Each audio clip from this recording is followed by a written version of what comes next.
Ladies and gentlemen, boys and girls, children of all ages, KGRA proudly brings to you its pop culture minefields, Dork Side of the Ring!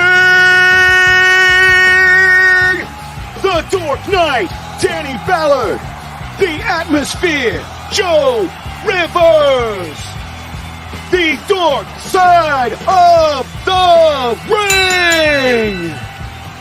And if you're not down with that, we got 2 words for you. Suck it!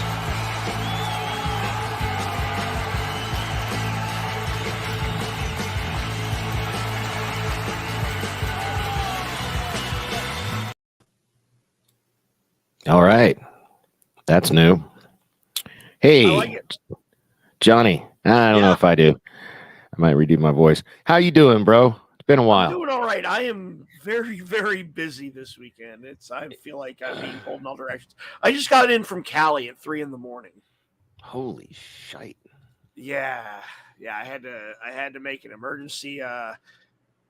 Nice. Vegas 316. Oh hell yeah! I got that at SummerSlam. I'm rocking the Painmaker today. Yeah, I saw that. It's nice. New Japan Jericho. Yeah. So, what were you doing in Cali? Personal. It was a personal errand. I don't really want to go into too much detail. Suffice to say, it's taken care of. Everything's good, and made it there and back again safely through the storm. It was raining the whole damn way. Yeah, the rain's been sick, but we like Vegas and California both needs it. You guys remember how I just left to get a cup of coffee and I just finished it already? That's how I need another one. That's crazy.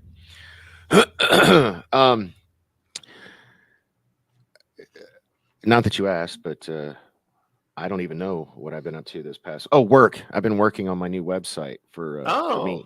Yeah, I'm actually really kind of like. Let me pull it up. Like, why not? It's not live. It's on my dev server. Let me see. Work. There we go. This is the beta. Yeah, here, I'll share my screen. I'm actually kind of. I've never really gone all out on my stuff before. It's always like I've always gone all out on other people's stuff. Whoops. There we go. It's not pulling up for some reason. That's not good. You know what's funny? So did you watch the while I'm waiting for this to load? There it is. Did you watch the Golden Globes at all, or any of the, did you see or did you see the Eddie Murphy part? But I did get updates on who won. Okay, so the Eddie Murphy part, the Cecil B. DeMille. Yeah. That was so damn funny. Oh my god. Oh, was it? Is it worth a rewatch? Well, just that. I mean, his speech is only like 2 minutes. He's the most gracious winner of that award ever. He's like, for all the future actors out there, there's a blueprint I followed my whole life. I don't remember. It was something like, pay your taxes, mind your business, and keep Will Smith's wife's name out your fucking mouth. It was funny. Yeah, that was hilarious. Yeah. I love it. Okay. I got it working. Let me how do I do this? Let's do it's up already. Oops. Okay. Maybe John did that. So this is a section of it. So I do all kinds of things, right? Web design, print design, but I also sell. A lot of people don't know, and this is something I'm going to start pushing, is I offer print services. So like, as you can see here, so like spiral calendars, regular calendars, brochures, things like that. But check. So I also have I have this variations thing. So you go and so you can choose, like, when I choose an option, it'll change the picture and add this description here. So see how it's changing the. Here. Let's do that. So you see how, like, depending on the option, it changes like the photo and the description here, you know. That's actually really, really good. Yeah, and then it's got all the info for the people. Yeah, Ba- I can't do that. I'm not that kind of nerd. Man, I've been uh I've really been going like crazy. Like this is the biggest, most robust site I've ever made for myself. Um, so let me get into the back end. Hopefully, it doesn't show it. Like here, let me drop it down just in case it starts to show some Well, I sensitive don't stuff. have a web based business, but if I ever feel the need to just make johnnyrock.com, if it's even available, and I need the most self gratifying website ever, I know who to hire. Oh man, I'll fucking hook you up. It's fine, dude. If I could, like, I would literally do what I do for a living for free if I was like, in already like if I was independently wealthy. You know what I mean? I love making websites. I love designing stuff. I love the feeling of accomplishment I get, when I'm figuring out like if I'm trying to figure out like how to do something I've never done before, like on a website, and then Yeah, I figure it out. I love that. It feels that's so like me good. with cars. Like I don't consider myself a mechanic per se, but anytime something breaks down with my car, I go out like I'll look it up on YouTube or see if there's a how-to video to see if I can do it myself. One, it saves money, but Yeah. two, I actually like that I'm learning a new skill and I'm teaching myself Yeah. No, about totally. cars. I'm teaching myself about cars, and That's really cool. So, so part of what I just it's not technically launched yet. I mean, it's live. I'm not going to show it off. But I just finished a website for a nonprofit in Texas, and whenever I hand over the keys, that's what I call it. Like when I build a site at the end, I hand over the keys, and they get an hour included with the cost of the site, where I will do.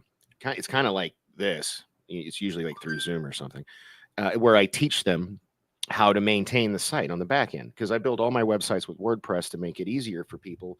Because I mean, most people, I used to say anyone can use WordPress, but holy Christ, the other day I was working with the dude in Texas trying to teach him how to use his site. And I don't know how I could never be a teacher. I just don't have the patience. It was terrible. It got to the point, there was a point where I literally was like, hey man, um, I don't think I don't think I can help you. I don't think I can, I'm just not a good enough teacher. There are plenty of tutorials out there on how to use WordPress. But we've used up all of the prepaid time that I have. So we can either turn the clock on and I'll start billing. And I said some ridiculous number because I just didn't want to do it anymore. So I was like, I can start billing you $120 an hour. Or we can go ahead and just shut this down and you can work on it on your own. So obviously he chose to like work on it on his own because like nobody, like I never charge $120 an hour. I was just like, I didn't want to, you know what I mean? you were just trying to price the guy out. Yeah. And so anyway, so he's still working on shit for his site. And I was talking to him, I think it was yesterday. I was like, you realize if you would, I would be more than happy if you just tell me what you want done. I could probably get it done in like 5 minutes. He was like, yeah, but I want to know how to do it. I want to learn this new skill. I want to, like kind of what you were saying. I was like, That's why you am I- say I am a doer, and those who can't do teach. yeah. Yeah. Anyways, for rather interesting news in the wrestling sphere this week. Right. Oh man, we almost had a coup from the Middle East. Oh my God. Let's see if this works. Frustrated isn't the goddamn word for it. This is bullshit. See, You I heard thought you were that. gonna play the Iron Sheik, the USA number one. The dub over it. Saudi that would- Arabia number one. That's not a bad idea, dude. Yeah, Cheeky thanks baby for the to win. thanks to By the way, Iron Sheik greatest Twitter account you could No ever shit, follow. right? No Oh my god, I've been shit. following him for years. It's just the random is- crap that comes out of that dude's Twitter account. Oh my god. And it's really him, right? It's not No, like it's really him. No, okay, because I know like Ric he's Flair. a comic genius. He's a 'Cause Ric- comedy genius. Ric Flair has somebody like so you guys know like I'm a huge Booker T fan, so I listen to Booker T's podcast, the Hall of Fame, and he just had a Ric Flair on, did an interview like a 1 hour Ric Flair interview, and during that interview, Ric Flair admitted that he doesn't do his own Twitter, like somebody else does it for him, and I was like, well, damn, that's disappointing. I'm pretty sure Vince McMahon has bots that do his Twitter for him. He just has a robot that just so spot all right. 9,000. I'm ready to share this. So if you look here, yeah, I've been going ham. You really can't see it. So there's 49 things so far. I don't know if you can see that. Like for that, I'm really going, and I'm still nowhere near done. But if you look at my portfolio, you gotta remember I've been doing this a couple decades. I might be going, it might be overkill. I have 123 items in my portfolio so far. And I've just been having, I don't know, I'm such a nerd. I've been having fun building this. Because I never, like I said, I've never gone all out just like for me. You know what I mean? I always for my clients, but my website's always been like lame. You know what I mean? Maybe 4 or 5 pages, just to get to the point. Like here's the homepage, here are my services, here's my portfolio, and here's how to contact me. And boom, that's it, but now I have like, I'm actually really like, check this out. It's got like, and you can sort it. So let's say you just want to look at my digital art. All right, well, here we go. It starts to, there's my digital art. Let's say you just want to look at my digital caricatures, and I still got to add, I've got some I've done since the Salty Nerd. I've got some Cosmic Comics ones I got to put up. Oh man, every time I see something from Critical Care Comics, it's like seeing an old lover that left you. It's like it's such a bummer. It's I actually skimmed over a couple episodes of my old podcast. You continued on without me, and I kind of get the same feeling. Yeah. But these are so these are logos. But it's okay. It's like sometimes when you look at an X with rose-colored glasses, then you realize what you have, and you're like, "Oh, I'm in a way better place right now." I just miss having the resume, like the currently marketing director for and dude, like the second I left, those bastards became a multi-million-dollar charity. Like, isn't that crazy? Anyway, yeah, it's usually how my it goes. T-shirt designs here. I got a couple more I need to add, like a Picard one. Well, let's not dwell on the past. Let's. Oh, go I'm not. for I'm just present. look at this. Like these are cool. I got a couple more videos to add, and then the websites, which is, I guess, my bread and butter, But yeah, like I don't know. I did like look. Oh, little things. Like watch this. So when you see how like when you hover over it, it like scrolls through the whole. Do you see that? Mm-hmm. It's kind of cool, right? I don't know. I'm easily amused. Oh, hey, you know this place. I was like, that looks like Blue Dog's website. It is. Yeah. I was like, hey, I used to work there. Yeah. All right. I'm still a customer. And today's show is brought to you by Dork Knight Designs and Marketing. Check us out. Talk to Disler about sponsoring the show. Man, since losing I would love that, but here's the thing. Since my car crapped out on me and now I don't have a car, I'm in Blue Dogs in forever. And so like Disler, I'm not even kidding. He texted me the other day to make sure he was doing a wellness check. He's like, hey bro, I'm serious. He goes like, hey bro, are you still alive? I haven't seen you in a while. And we're all a little worried. I'm like, God damn, man. Yeah, I just when don't have your a car. bartender is texting you, "Hey man, are you dead?"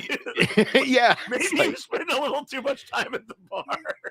well, dude, I mean, I used to go there. Like, well, my office was down the road when I had my office before the dark days, before COVID, and I was there every day. Well, that's You where I know. met you. Was Yeah, it yeah, when, yeah. when Yeah, I worked dude, there I've been in, going to like, that bar Nova Scotia. for shit a decade at least. I love that place. I love the guys there. I love Stu, the owners, good people. Oh I, yeah. I just hate that when I fell off the last time I was there, oh, my shiner's almost gone. That's nice. Last time I was there, my girl had like we were having a rough patch, and she'd moved out for like a couple weeks. Everything this will everything's good now, other than the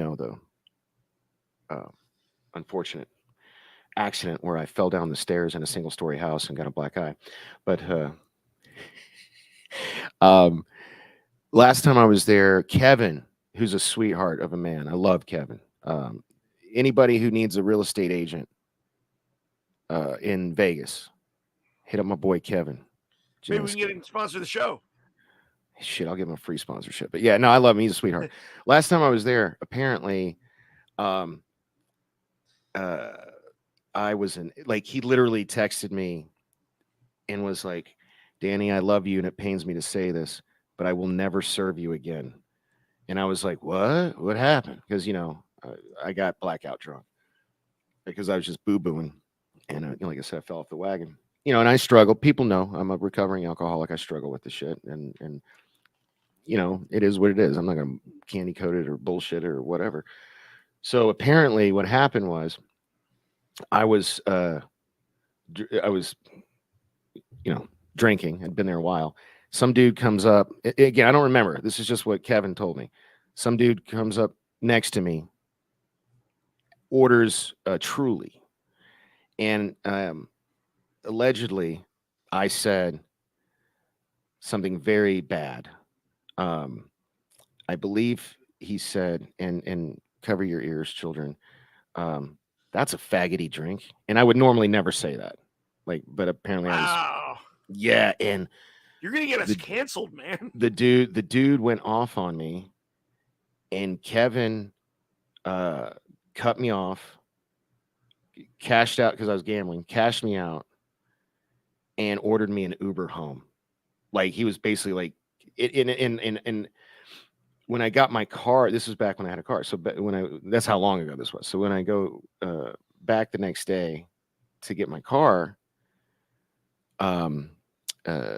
Grace, Grace, right? One of the bartenders there. Okay, Yeah. so Grace was there, and I was like, "Oh, hey, I'm just here to." And at this point, I don't remember anything. I don't know what happened. I thought that they were just being super cool. I got too drunk, and they got me a ride home. So I'm in there. I'm like, "Hey, thank you guys so much for taking care of me and making sure I was safe, and blah blah blah blah blah."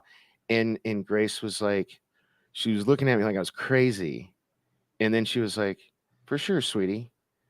Do you want anything? Soda, coffee?" And I was like, "No, I'm good, thanks." And then I left. And then I found out later what happened, and Grace totally busted my balls. She was like, "I was wondering why you were so like blah blah blah blah blah." And she's like, "I was just waiting for you to ask for a drink because I was going to go off on you because apparently now there's a rule." Don't serve you at all. Yeah, like nobody is allowed to serve me, which is good. I mean, that's how they're my friends. You know what I mean? They care. Oh yeah. No, your friends don't want to see you fail. Yeah. So like true friends would rather build somebody up than tear somebody down. I've always said that since day one. Yeah. So we just been bullshitting for 20 minutes, I guess. I was gonna say we got to talk about wrestling on our wrestling show. Well, Joe's not here, and Joe's usually the one who keeps us on task. I know. So, but yeah, let's get into it. Football. Yeah, fucking football. Anyway, I'm not gonna lie. If the Eagles were playing right now, I'd be like,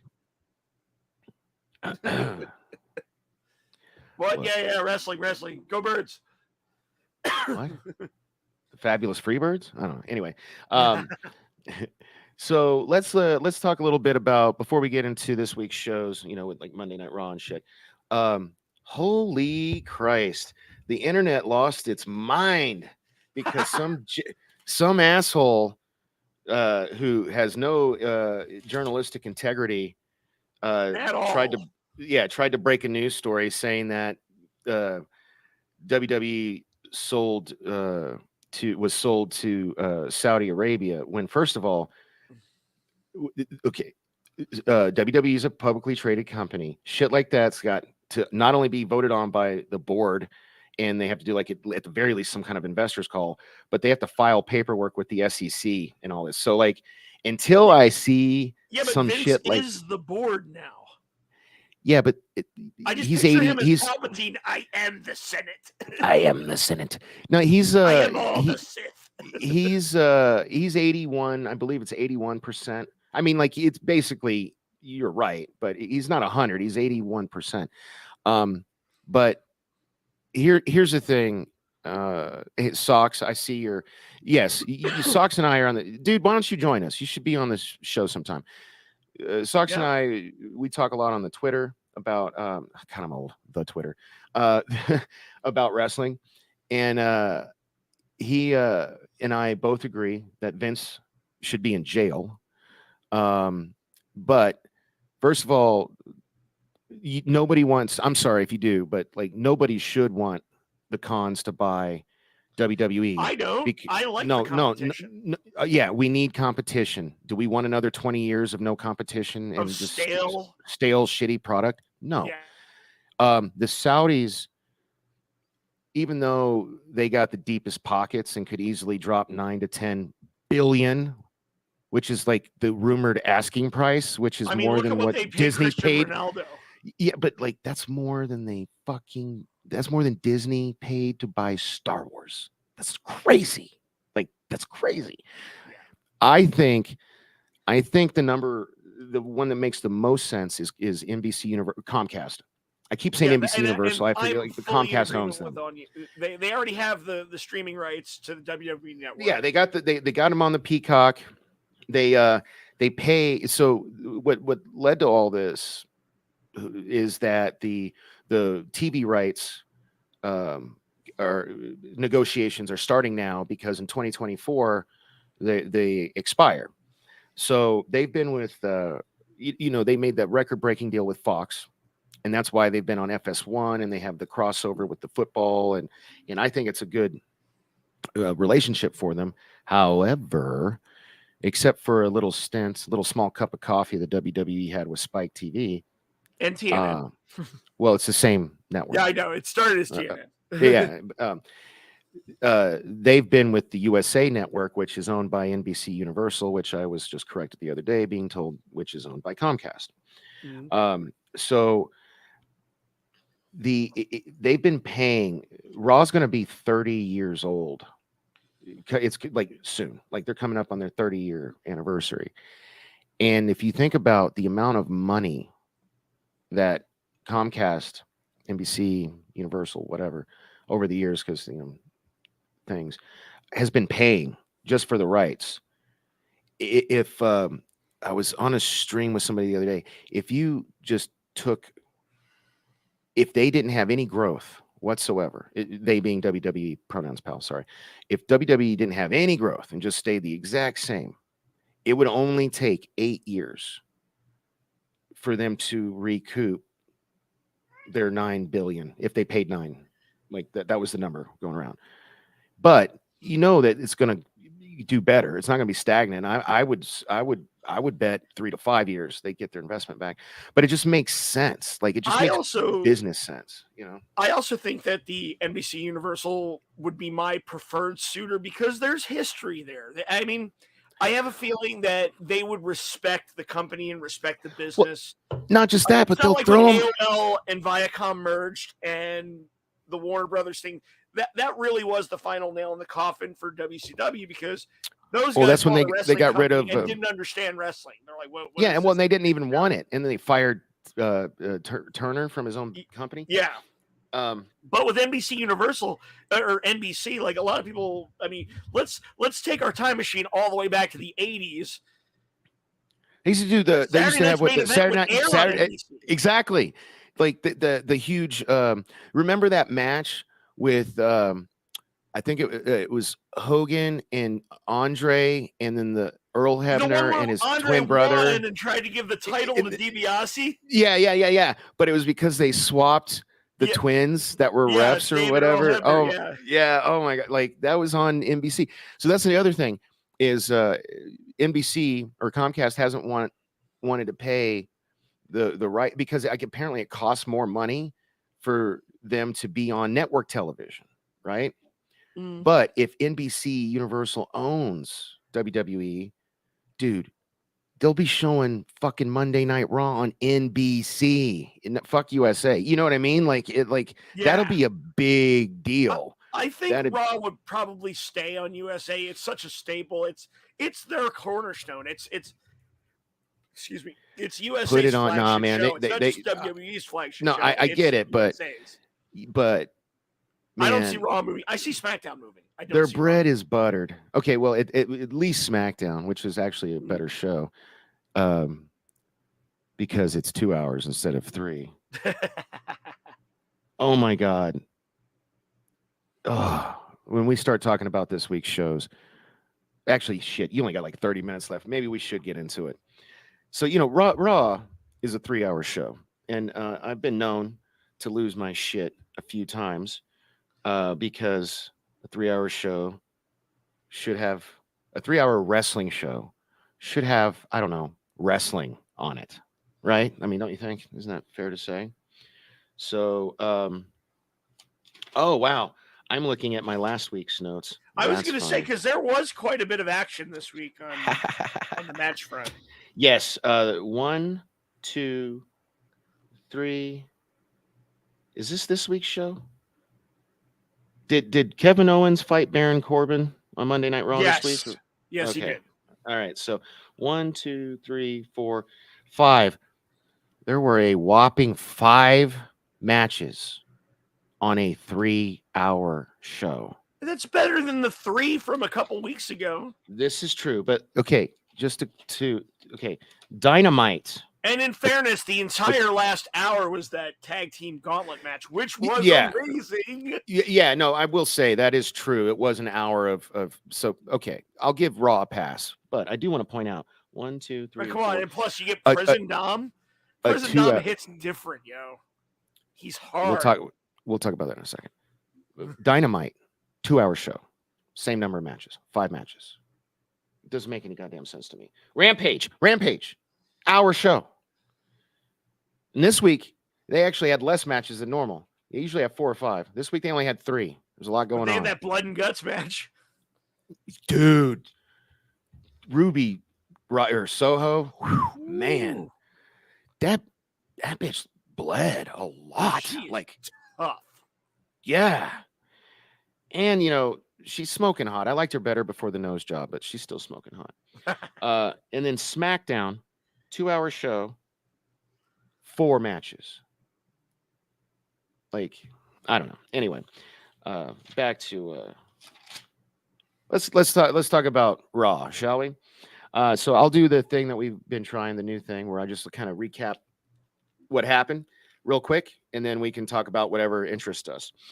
So the first match of the night, Kevin Owens defeats Baron Corbin with a stunner, which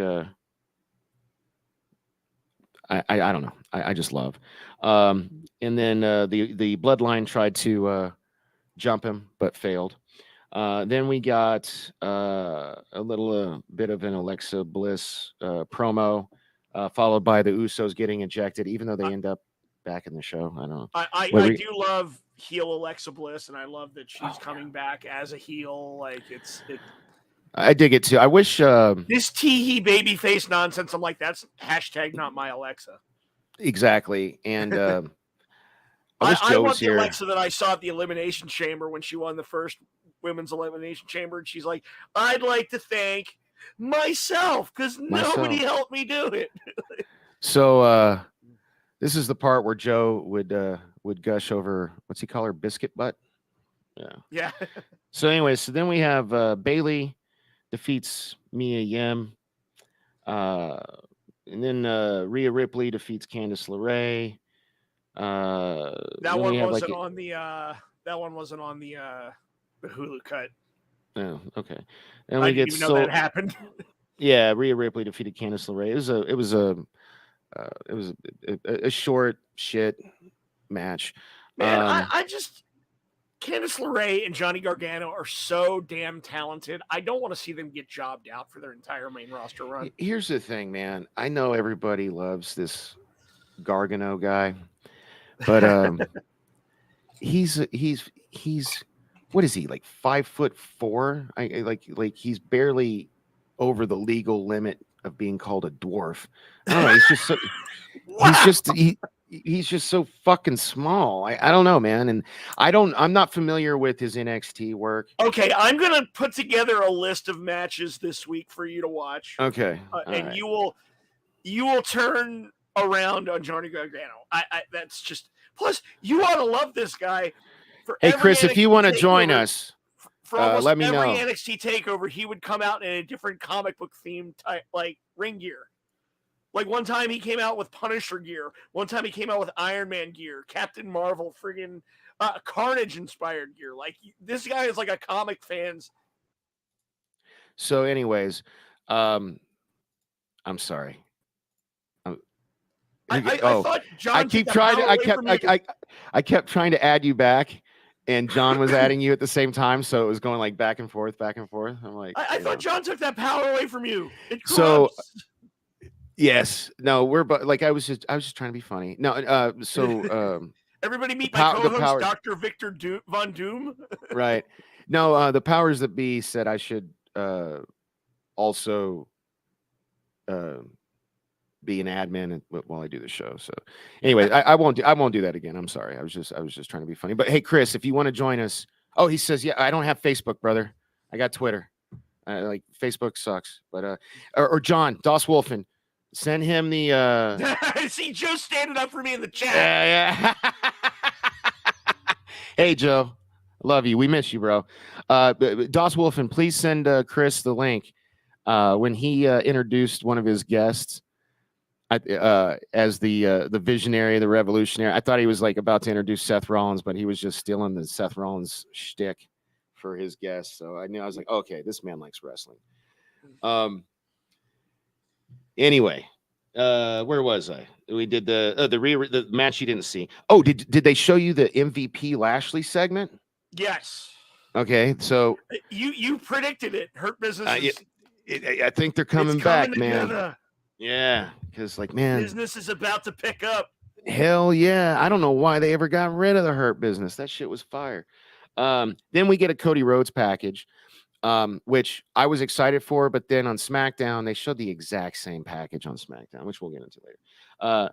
Solo Sikoa, poor Dolph Ziggler, beats Dolph Ziggler. I feel like Dolph is on his he's on the jobber tour of his career right now. He's just like he's got that veteran gatekeeper role right now where he's putting guys over. You know, a lot of guys do that in the twilight of their career. Kurt Angle was really good about that. Yeah. And then okay, so then after that, we have a cringe-worthy Miz TV, and I think you're going to want to talk about this. So here's the deal. Dom did not go to prison. He was in a resort called jail, where you usually stay before you go to prison. But he keeps saying, you know, prison changed me, and he acts like he's all hard and shit. And I actually did like the fact that the Miz called him out on it at the end. What are you like? I'll take a pause here because I want to get your take on this. And who's that? Is this Chris? Chris, are you here? You joining us? Here, yes. All right. Did you watch Miz TV? Do you know what I'm talking about? Was that on Monday night? Yeah, that was on Monday Night Raw. I missed part of Monday night, so I didn't catch that. I don't blame. It's a 3-hour show. Well, Johnny, I feel like you got a lot to say about this Dom thing. So what did you think? I'm loving this prison Dom gimmick. I do. I love it. He coming out with the bandana, looking like leaning like a cholo, like all of it, man. It's like my wife ridiculous. Can't stand Papa him. Eddie would be very proud. I do like how they're kind of what's her name? The Rhea Ripley's kind of like the China to Dom's Eddie Guerrero, with the mommy and poppy shit. You know what I mean? So that is kind of cool. Like, mommy. I miss Eddie.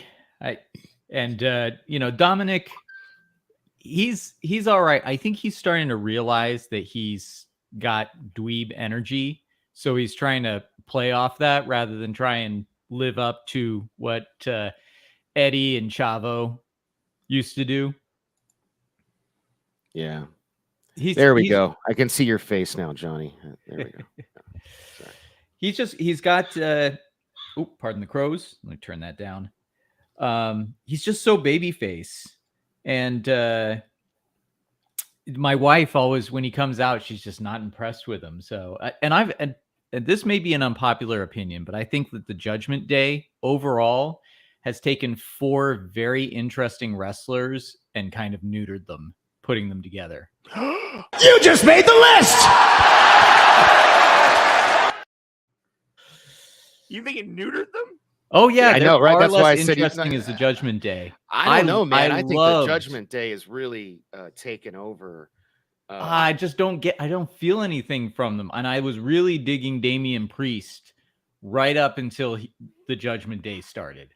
I thought Damian Priest could have taken a top position as a face, but yeah, they just seem to be going nowhere for me.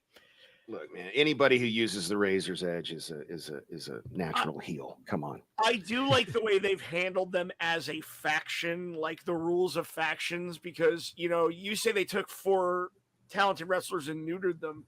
I like that they bunched them all together and they're still letting them have their own voice. I like that each member of the Judgment Day is still very unique and still able to talk and get did you see personality into it? Because sometimes, let me finish real quick. Sometimes you put together a faction and you get like the mouthpiece and then like 2 really talented dudes behind him, and all they do is stand behind him and say nothing. I do like the Priest. Be Damian Priest in the Judgment. This is the perfect segue to what happens after Miss TV, because we get a solid hour, like an hour and 10 minutes of wrestling with the tag team turmoil match that starts and ends with the Judgment Day. Yeah, I did watch that, and that was impressive. And talking about Damian Priest, and we'll talk about the match more. I think my favorite match. He was, and I think my favorite part might have been, so at the end, even though I thought the Usos were ejected from the building, the Usos come out and hold up their titles, and then the Judgment Day walks down there, and Damian Priest just was like, "Rah!" Like, did you see that? He just like goes like, "Rah!" He was in beast mode, man. He was it was like, yeah.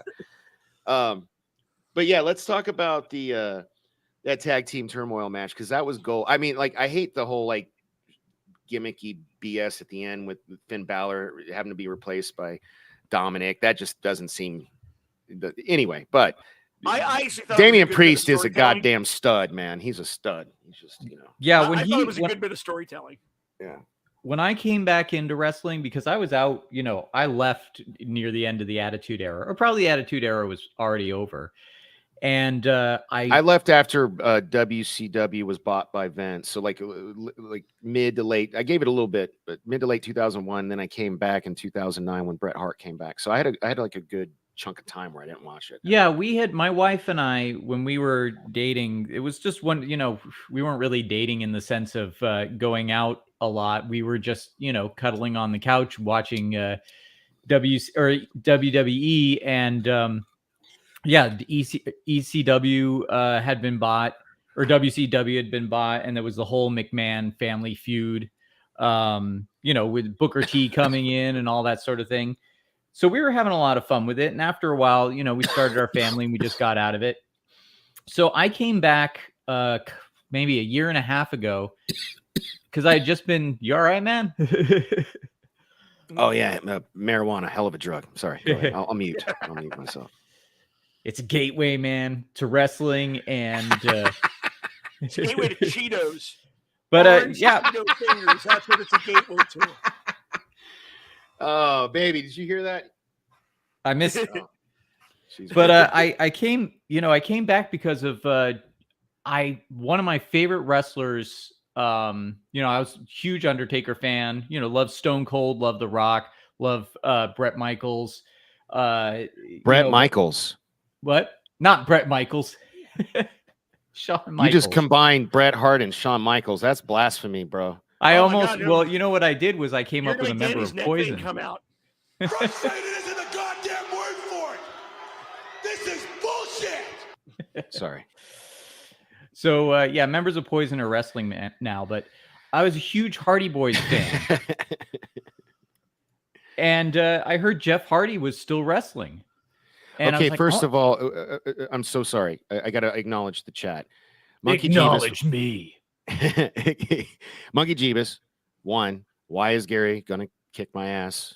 And 2, are you really going to play out some like 20-year-old storyline about Eddie really being Dominic's dad? We really going to go there like in the story never ended?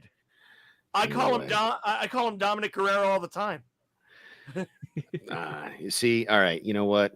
Monkey Jeebus, if you want to join us, you bring your bong hitting ass onto the show. Oh, is that why Gary's going to kick my ass? Yeah, I hit the that's bong. why Gary's gonna kick your ass. Okay. I'll anyway, Chris, back to you. My bad.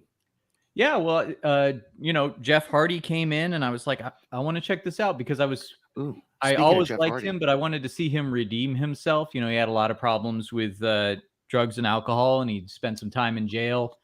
So I wanted to see him make a comeback, and it seemed like he was doing really well. And then suddenly he was out. He was kind of in the middle of that storyline with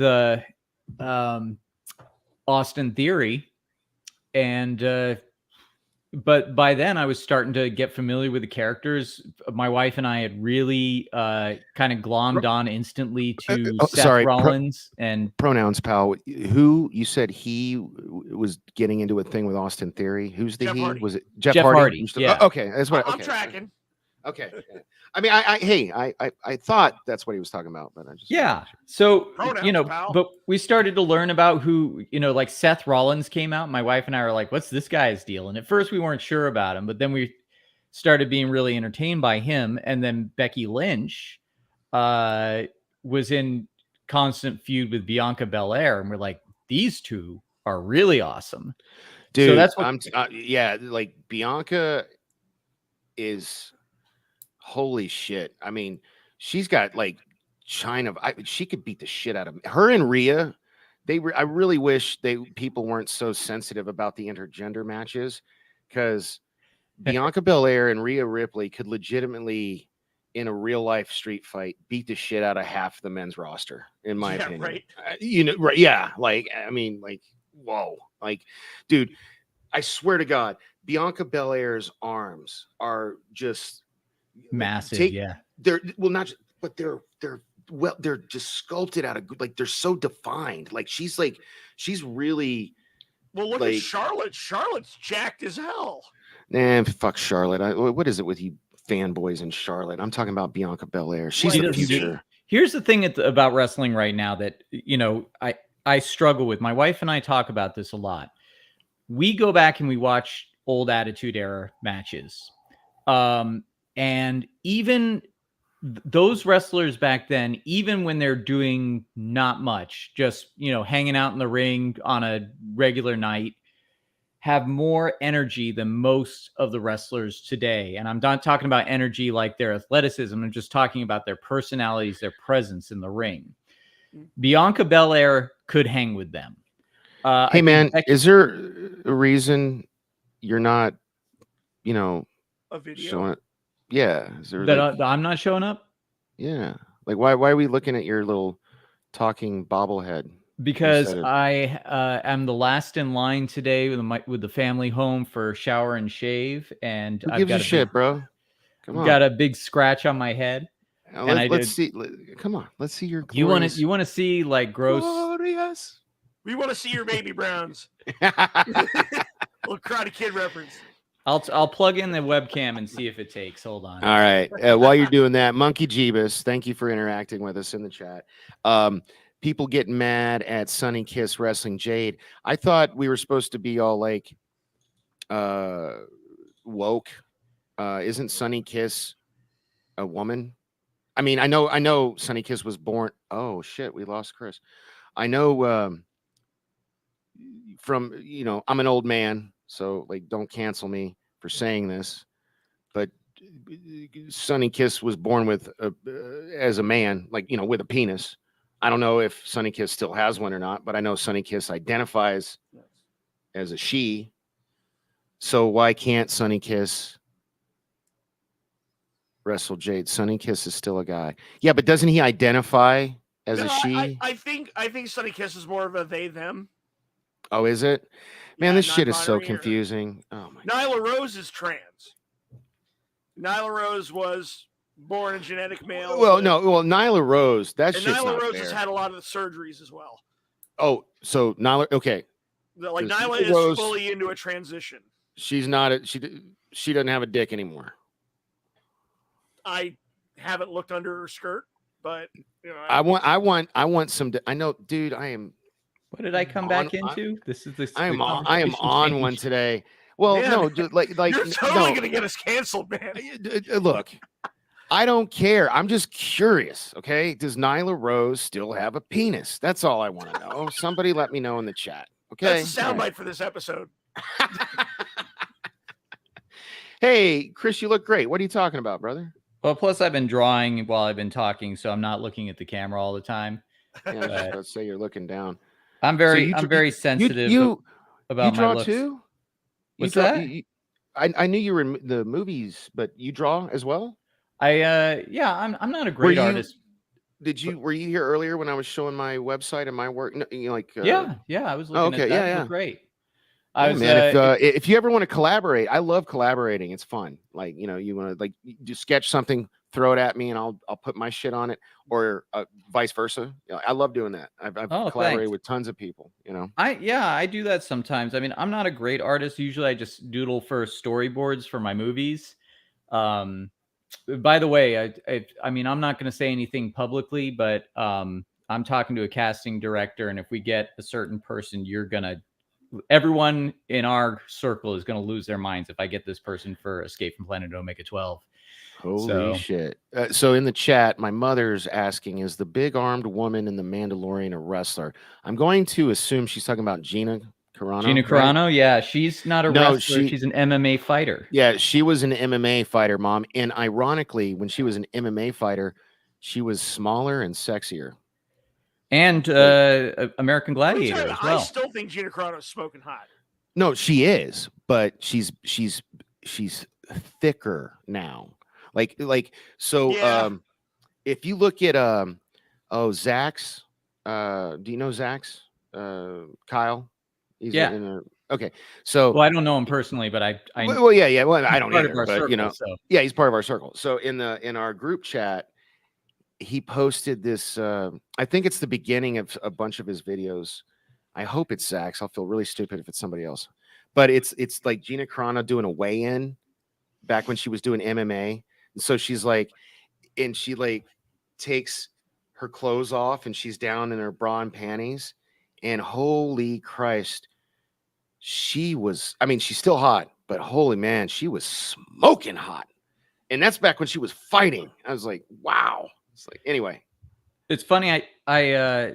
Sorry, Dragon Ruse. Yes. Thicker. Buffer. You're right. Buffer's the better word. Yes. Buffer. She was on she was on Joe Rogan maybe a month or so ago. It's so funny. She got into MMA because I guess some boyfriend of hers took her into a dojo in Las Vegas. And the instructor who ended up being her trainer is just like, he looks at her and goes, "Oh, honey, you're too fat. You need to diet, work out." She essentially got shamed into training and then became who she is today. A badass. Well, Monkey Jeebus. Yeah, I know. And I'm so jealous of Drunk 3PO. He's done so many streams with Gina. It's like I don't dude, I don't give a fuck what she tweets. 1, she's talented. 2, she's smoking hot. And 3, she can kick ass. Here's the thing, you don't always have to agree with somebody's tweets or opinions. Yeah, man. But I don't think they should lose their job over it. No especially- shit, man. It's this cancel culture. I saw her tweets. I don't agree with all of them, but I don't think she deserved to lose her job over it. Hey, newsflash, people, all you AJ Styles fans, he thinks the Earth is fucking flat. Yeah, But right? he's not canceled. Saying. Talk about your characters who just have wrestlers stand behind him while he takes the mic. Yeah, right. Right? But as far Which as sucks Gina is Carl Carano goes, Anderson is one of the best talkers in the business if you give him a microphone. I think Gina Carano's awesome. I Dude, think no, I they need to bring her back to Mandalorian. She was great. I don't like. Yeah. I'm so sick of this woke ass cancel culture Hollywood fucking bullshit. You know. Well, I I'm think just it's going to so say sick. something about the integrity of people in the industry and in the independent industry going forward. Are you going to acknowledge the truth about what she said in terms of just, I mean, she spoke her mind and then they spun that into a narrative that made her look like she was a terrible person. And Yeah. none of that is true. And I don't think I've seen her in plenty of interviews, and never once do I get the vibe that she's a terrible person. Yeah. She And, comes off as and really genuine. And she's Dude. very, yeah. And that I will take a genuine person who has different opinions than me over someone who is just repeating a narrative, because someone who's Okay. repeating a narrative, you know, eventually, as soon as you go against that narrative, they're going to throw you under the bus. There's nothing genuine or good about that. So, Yeah. you know, So- I have huge respect for everyone who has stood by Gina Carano during this. And if it means, you know, if you become friends with Gina Carano or work with her or something like that, and people want to stop talking to you because of that, they were never your friends to begin with. Yeah. So they're No, not all I worth know is holding on I- to. I've never met her. I don't know her, but I kind of feel like I do just through the Drunk 3PO's videos and stuff. I didn't know but- she did live streams, so I'm Well, super, she doesn't, but I guess I don't know if they bang or they're friends or whatever, but it seems like he has her on his show quite a bit. Like, but it's never like this. It's always like the two of them sitting next to each other. It's always at things. You know what I mean? So Mhm. hey, heck, so maybe we can cross promote and get her on the show sometime. I would love that. Oh my god. So Joe, even though he's not here, felt the need to send me this and said I should bring this up. Do you guys see that? Is it gonna focus? Come on, focus. Yeah. All right. So apparently, some wrestling organization called Impact had a pay-per-view of some kind called what was it called? I don't know. It doesn't matter. Hard to Kill. Oh, okay. Yeah. Apparently Mickey James is now the new women's champion of that organization. So Again, apparently I didn't know I remember like at Royal Rumble last year. she was Ooh, holding the belt then too. maybe she'll be at the Royal Rumble again. You know, Especially if her husband has signed with the big WWE, like the rumors say. Nick Aldis. I don't know, man. I don't think he's. I could see That's her Aldis husband, coming in the right? Rumble. That's Yeah, her husband, right? Yeah. I could don't see know. Nick Aldis showing up in the Rumble. Hard to Kill on. Oh, Joe, you're still watching. Okay, buddy. If you're gonna text and chat, you can at least make a cameo appearance and hop in. The link is in our group chat, bro. Otherwise, do me a favor. He can take over for me in 5 minutes because And I gotta STFU. get going in 5. Yeah, you got. Oh, well, shit. Before you go, then. Oh man. So, back to the final match. So they have the shenanigans. Dom has to replace Finn Balor, and the only reason they win is because Mommy helps Dominic. Because out of the Eddie Guerrero, if Mommy you're not helps cheating, Dommy. yeah, if you're not cheating, you're not trying. That's right. And that's how they win. So I love that. What'd you say? Mommy helps Dommy. Mommy helps Dommy. That's a shirt. Mommy loves right Dommy. there. That's the name of the sitcom. Yeah, Check right. it out on WWE Network. The Peacock. The cock. The cock. Well, before you go, man, to pontificate at the very least on this match, because I know on the Miz TV and even before that, you seem to be all in for this Dom gimmick, which I think love is it. It's a good evolution of his fucking character. retarded. It's goofy. It's wrestle crap. It's the shit I like. I love. Yeah. the Hey, man. Speaking of ridiculous- that, when are you going to start your like whatever you're going to call your? So we got Joe's segment is State of the Apron. Yours needs to be Goofy Wrestling for Life or Wrestle Crap or something. I don't know. I'm putting together some content for it. I'll let you know in the group chat. Like, when All right. Kickstart it. As for making like a title or a banner for it, that I'm not that kind of nerd. No, I'll do the graphics. You just tell me the name, okay? You tell me the Okay. name, and I'll make you something. All right, cool. Yeah, but like it can't be. We can't do crap wrestling because somebody else does that. We can't do Goofy Wrestling for Life because that's a Simon Miller thing. We just need to come up with something like that. That's ours. You know? What I mean? So, yeah. All right. Well, I think this is a good place for me to bow out. Great show, All right, brother. everybody. I will be back for a full show next week by hook or by crook. All right. Chris, it was nice meeting you. Nice to meet you too, and thanks for bearing with me while I keep looking down to draw. No, you're crap. fine. No worries. Johnny Chris hosts the Tuesday show, Morning the Coffee Tuesday with Chris. show on okay. Pop Culture Minefield, and you still got to make either Monday or preferably a Wednesday because you're a vet. Well, I'm on part-time hours now, so I go in at noon Pacific time. Okay, so they do. Damn, that's when Dangerous Military Nerds starts at noon. But Military Mondays is 8 a.m. So I mean, if you're awake, I could probably make that. Yeah. So just because I won't. I'll on never. YouTube. I'll never ever be on their Wednesday show, the Dangerous Military Nerds, because the whole point of that is only vets talking shit, and then yes, but Mondays it's called Military Mondays, but that's just like us nerds reviewing the portrayal of the military, like I Terminal got a lot List to talk about and or, stuff like that too. yeah, so that's Monday. I'm always picking apart military guys in movies. But I don't mind being on that one because it's not billed as veterans talking shit. It's nerds talking military shit. But the Wednesday show is veterans talking nerd shit. So like I'll never be on that. But I'm I on board. Yeah, you should, man. Like Joe does it a lot. Well, with that, I'll bid you all adieu. Good fight, good night. Banger after banger. I'll talk to you later. Oh, I didn't even get to talk to him about the banger bus. The banger bros.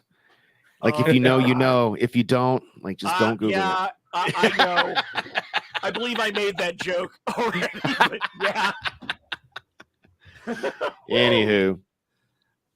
So Chris, yes, sir. Normally what we do, so I appreciate you coming in because Joe bailed on me. It's we have a minute and a half. You could have waited a minute to play that, but I do like this choice of song or whose song? What accoutrement? So the next thing, actually, I actually did it a little late. We're supposed to do it at 4 till because we've got to put room for our ads in there. Oh well, hey, I guess it's time for that. So make it happen, Captain. Oh wow, I was pointing at him and then he disappeared. You didn't see anything, John. Run the ads. We're good. Okay, I'll look you. Are we still rehearsing? I don't know, man. I need some kind of. Yeah, it's been kind of it's like herding cats. You just made the list. Hey, they move stuff around. Hang on. Oh, okay. All right. Oh, hold up. I want you to do me a favor. I want you to tell all your friends about me. What are you? I'm Batman.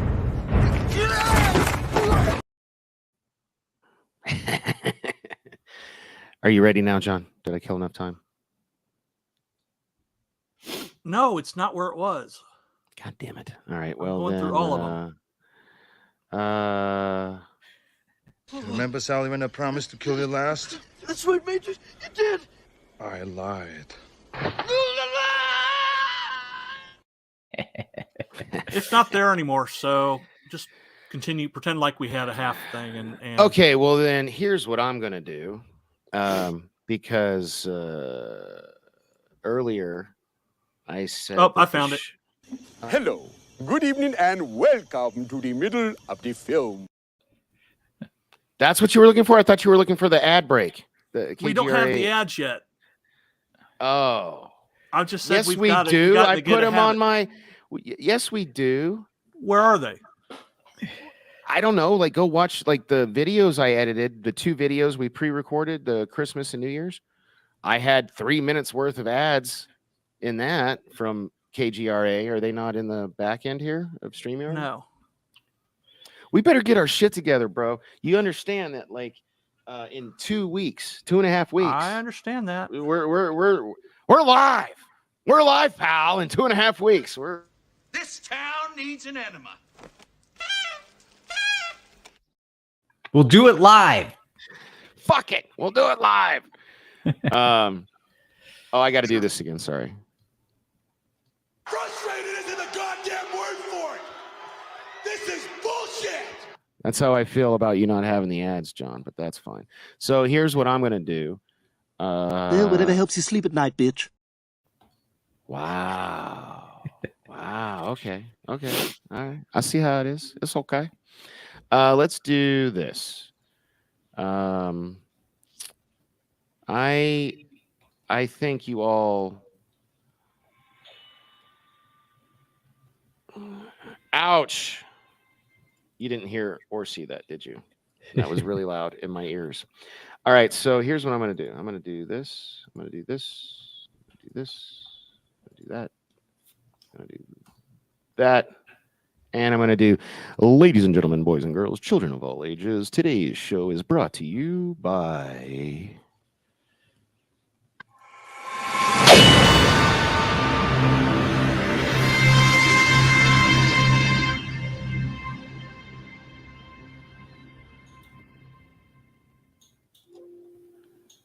That's pretty cool, huh?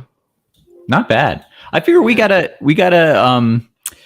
paint, because we're gonna be on KGRA. We need to paint a picture with our voices, because they're not going to be seeing the stream. It's just going to be audio only, right? Yes, that is true.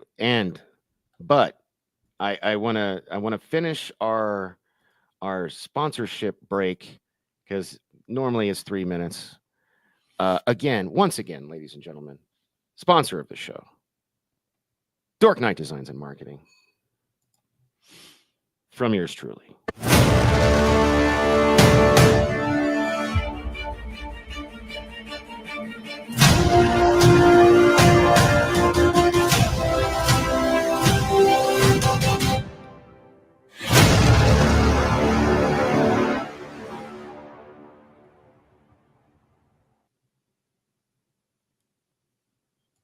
Nice.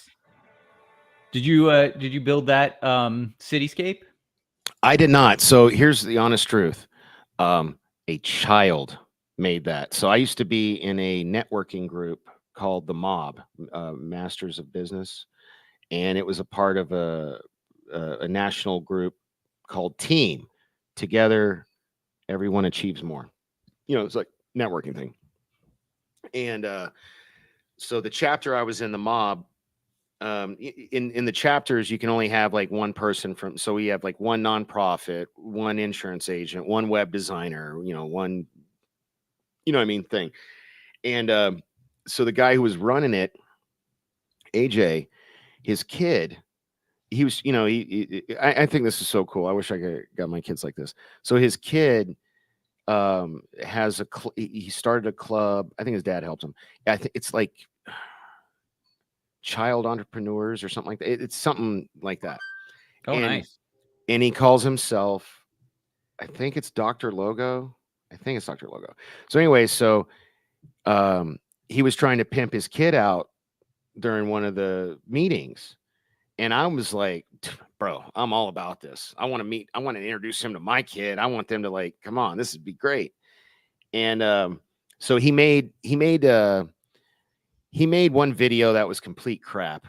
I mean, and I'm happy to share it with you guys because I still have it, but I've actually never played it anywhere because I hated it so much. But I didn't want to be an asshole because it was made by a kid. So when his dad was like, well, what don't you like about it? I was like, well, first of all, dude, I'm not like here, let me, you know what? I am going to show it because I'm not even, I bet you guys, Das Wolfen, you still here? Or at least Chris, I bet you in the limited amount of time you've known me would immediately be like, oh yeah, no, Danny hates this. You know what I mean? Because it's just like so not Dork Knight design. But when you say kid, how old? 12, 13, you know, like a kid, like a child. So not like Austin Theory as a kid. No. Like yeah, no, a child. Show it because I want to get back to wrestling. I want to get back into. Okay, all right, here we go. Can you hear it? I can hear it.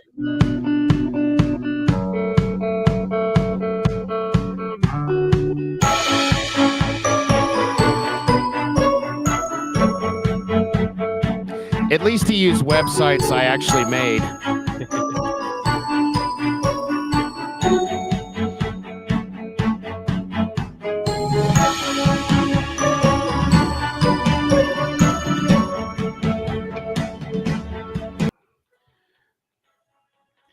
I've seen worse. I can't anymore. No, I had to stop it.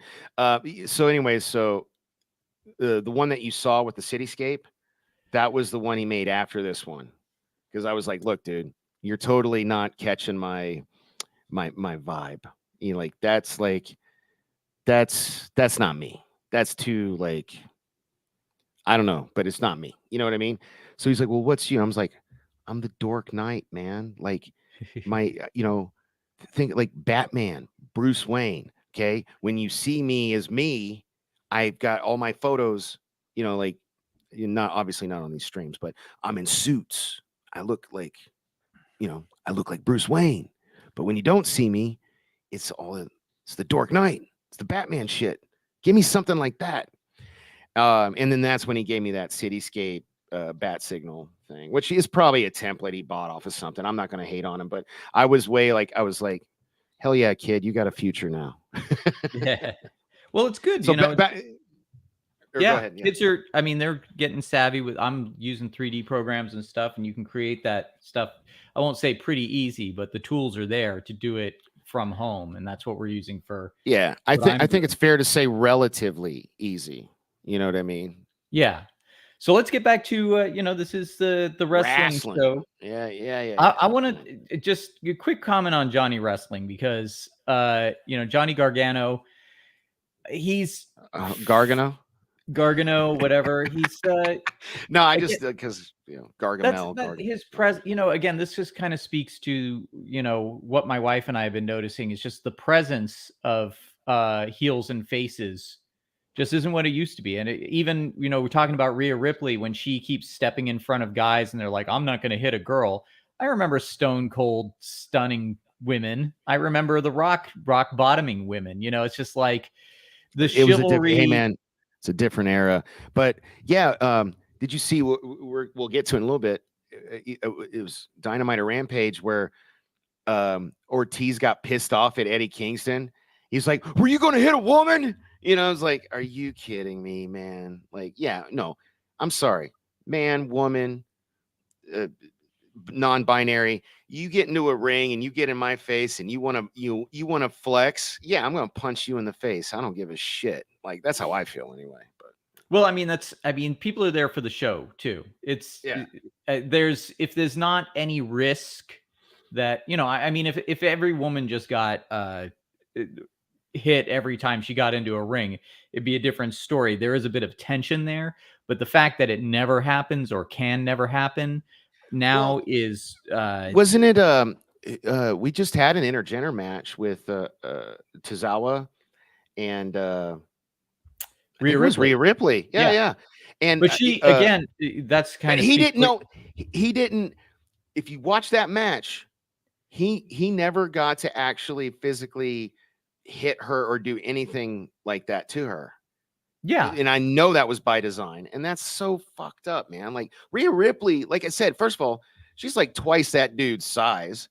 Like if they got into a fight in real life, she would fucking maul him. You know what I mean? She would just murder that dude. I don't know So about that. Just in the sense of he's a small guy, but if you look at him, like he's got some dojo or something somewhere where he's just like look, mauling man, guys. just because he played a ninja on TV doesn't mean he's really a ninja. But Did he I get what play a you're saying. ninja on TV? Oh wow, you didn't know? Yeah, like No. they just switched his gimmick back to the original Akira Tozawa because they made him during pandemic era. So yeah, for almost 3 years, his gimmick was a ninja. He wore the black outfit and everything. You know what I mean? Oh, okay. No, I didn't know that. No, yeah. I mean, all of these people, don't get me wrong, they're all badasses. You know, it's you can't get into that. You can't get into WWE without being one. It's just that, you know, the stories that they're allowed to tell, the energy that they have, you know, again, Attitude Era, or even into the WCW, WWE Invasion, yeah, and then Ruthless Aggression. yeah, there was, yeah. you know, it's like even the most gimmicky, silly wrestlers like, you know, the Sean Hurricane Helms and that sort of thing. There was still so much energy there. And I feel like not all the wrestlers these days get that. This is why I do, for the longest time, I was bored to tears by the Bloodline. When Sami Zayn got in there to shake things up, wasn't anything more than he was shaking things up with his personality. And really kind of bringing, you know, making them break character. And that's the storyline that, you know, what I like is they're not trying to stay on that storyline too long. It's been evolving. The most recent match between Sami Zayn and Kevin Owens. Oh my God. So we're going to get into that. I guess, let's like, that's okay. Let's speed along then. So, because 12/12, make a wish if you're into that kind of thing. The next show of the week was AEW Dynamite. It opened up with Jon Moxley facing off with the empty-headed the Hangman Adam Page, and Hangman won. What the anyway? You're going to be on your own with this one because I don't watch that show. Oh, okay. Well, you know what? Then let's just go to SmackDown because screw it.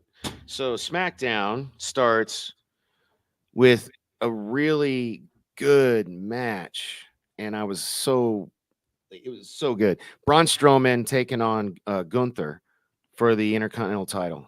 Fucking great match. Did you watch that match? I did watch that match, and I gotta say, I'm very impressed with Gunther. Dude, yeah, he's like, and he trimmed down. Like, so I saw because I did watch because somebody made me like a year ago. He used to be the UK champ, the NXT UK something or other, and he was bigger, like bigger, but now he's like skinny. Like I was I don't know what happened. Do you know anything about that? Do you know what? No, I don't. But okay. you know, I've noticed that he's not. And it's interesting to me because he's a big guy. But there's obviously, you know, it's like WWE has never had a weight class, so to speak. Yeah. But I mean, well, you know, 205 Live, but they got rid of it. So he's you know, first of all, you know, like Braun Strowman, he looks unbeatable when you look at him. You know, and I'm surprised that they've let him kind of be in a state of, you know, he can lose a match, where they had someone like Omos, who I don't know what's going on with Omos, if we're going to see a return of him at any point. Here's the thing. Omos was a Vince project, and and Triple H knows Omos is the drizzling shits. I don't think we're going to see him again. I really don't. Well, and if we do, he'll just be boring. a background piece for the Hurt business if he does come back. But yeah, I mean, he's He's clearly he's like the giant. He's like Giant Gonzalez. You know what I mean? He's like that. Does that make Well, or we the used to Great have, Khali? You yeah, know? Great Khali or the Big Show, that sort of thing. No, well, no. Don't you besmirch the Big Show. The Big Show No, I had wasn't talent. gonna besmirch. I like the Big Show. I love the Big Yeah, Show. But but it's the they Great could have done Khali something with him, but and Giant Gonzalez, they're drizzling shits. Okay, so like that's why I was saying not. yeah, it's just there's nothing. They don't go anywhere because if you just have these kind of exhibitions where they throw some people around and then raise their arms up, you're just. I mean, my wife and I were just going like, when are they going to do something with this guy? Who's going to come out and be the one that defeats And him? who did it's funny, this actually tracks. Omos's best match, who was it with? Do you know? I don't. Bobby guy- Lashley's the No, the only guy one we to were just talking about. Braun Strowman. Oh, That was his best match. You know why? Because Braun Strowman knows how to work. And yeah. in this kid, Omos, like, look, dude, hey man, I'm sure you're a cool dude. I mean, at least I hope you are. You know, but like go be a bouncer or something, you know, security guard, you know, go like join the military. Just you're not charismatic enough for wrestling. You're just like it's like watching paint dry with that guy. You know what I Again, mean? this what I've been saying is the charisma has to Yeah. be there. When Yeah. I mean, That X factor, you have to have that X factor, man. The Rock would come out. I mean, he's the bar to reach still. Oh, dude, I would say today's like, you probably don't know who I'm talking. Ricky Starks, man. Ricky Starks, I feel like is the future of wrestling. I really do. Like, mark my words. In 5 to 10 years, he's going to be like Rock levels of, or at least Steve Austin. I'm not saying he's going to be like Hollywood, but I mean, like, he's going to be the fucking man. You know well, what they I all mean? knew how to. You need to be able to bounce off of people, and it's funny. I see people come out, and I think, how would The Rock respond to these people? Because a lot of it is, It doesn't matter. Well, it just in terms of when. Oh, okay, so like, what is it? Karrion Kross comes out with Scarlett, who my wife and I now refer to as Countess Boobula. It's right. Oh my god.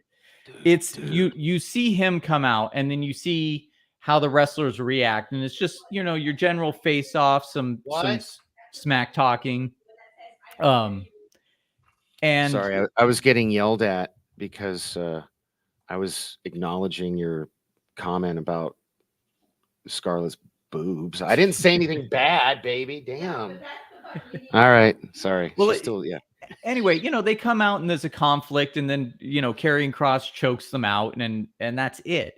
It's like, what's that called? It's the straight jack. No, it's what's that who even called? cares? It's okay. like it's basically a sleeper hold, but they call it something exactly. else. Yeah, and it, you think about how The Rock would he would say something like, call her Countess Boobula. It would be hilarious because he. Do you know who Ricky Starks is? Have you seen any of Ricky No, Starks? I haven't seen him. Shit, man. Okay, I'm gonna have to. So who's he wrestling for? Is this one of the other leagues? AEW. AEW. He's young, okay. He's super young. He's in his 20s. Hella talented.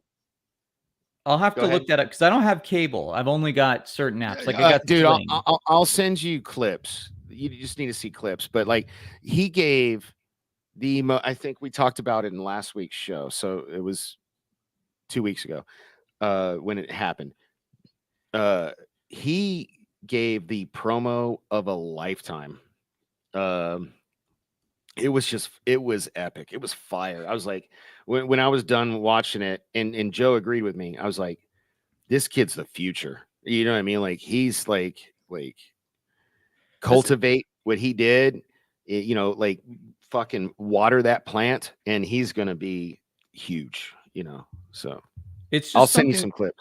It's just something that comes naturally, and this is why I appreciate Sami Zayn, because Sami Zayn, he puts himself out there. I think, as much as I'm not really excited about Dominic Mysterio, I can see him at least trying because he grew up in that era. Dude, Johnny is a huge, like the dude that was with us earlier. He's a huge Dominic mark. I don't know. I'm not there yet. I'm not know? there yet either. I see him trying. I see him understanding it though and trying, but with Sami Zayn, I like the storyline that's going on at the moment. I like that the bloodline came out and interrupted his match where he was actually showing that and I'm going to make a prediction here. Oh, Not a well, spoiler, a that's prediction. that's at the end of the show we started covering. At the end of the show, what? So, yeah, hold that thought, brother. SmackDown. We already said that Braun Strowman lost to Gunther in a really good match, And it was a after good match because both of was. them know how to work together. Yeah, And it that's was. again Yeah. why I like Becky Lynch and Bianca Belair is like they know Yeah, how to dude. elevate Yeah. each other. So after that, I'll go super fast to get to what you were trying to talk about because that was the main event. After that, they give us a recap of last week's Bloodline, or I'm sorry, Raw's Bloodline, Sammy, Kevin Owens crap, and then there's a little like Sami Zayn, Paul Heyman backstage thing. After that, we get Rey Mysterio in the ring to declare he's going to enter the Royal Rumble, and Right. then Karrion Kross comes out and basically fucks him up. And then after that, we've got a really bad women's skit with Emma, Liv Morgan, Raquel Rodriguez, and literally some chick. And I wish, I wish the other two dudes were here because I doubt you. There was some chick, and I have no idea who she is. I They didn't give either. us- Yeah, my wife and they I were didn't- both like, "Who's that?" Oh, so you know what I'm talking about? I'm like, they didn't give Yeah. her name on the lower third. They never said her name. The announcers never acknowledged her. I'm like, who is this chick? Like, anyway, so that was weird to me. But basically, that whole thing was just to set up a match that's going to happen later between Raquel and Liv. So since you watched it, before I go on, do you think? So most people I've talked to think that Liv is becoming a heel. I don't think she is. I think this is to help Raquel become a heel. I think, like, what do you think? I don't know. It's Raquel is another talented wrestler who I think is very plain in her personality. Do you know who her real life boyfriend is, by the way? No. Braun Strowman. Oh, that's big enough. Right. The thing is that being a heel or a face doesn't matter if you don't have that energy. And again, Raquel, she doesn't have the energy. Liv tries. She's trying to find the energy, but she's. Well, hold up, back up. What do you mean by what energy does Raquel? Because I think she's being misused. I think Raquel Rodriguez would be a monster heel. I think she could be a dominating, massive monster of a heel in the women's division. She's fucking huge. Well, She's yeah, jacked. but her what I'm gimmick talking is about that is little back spread pose. You know what I mean? It's like, I mean, that's a good thing. At least she has an identifier. You remember that when she does that. In acting, see, when I cast a film or when I shoot something, the biggest thing with me with an actor is finding the character. There's a difference between hold up. We are being disrespected. John and Joe, can you at least talk about football privately and not like in our chat about I'm not seeing on chat. a fucking wrestling show? No, there's like, so he's like, hey, Das Wolfen, are you watching? And this is continuing conversation from earlier. He's like, of course, I have it on the other screen. 24-20 Miami. Their D is handling business. I'm like, bro, what the, like, you know what? If I'm going to try to boot him, I don't know if I have that kind of power.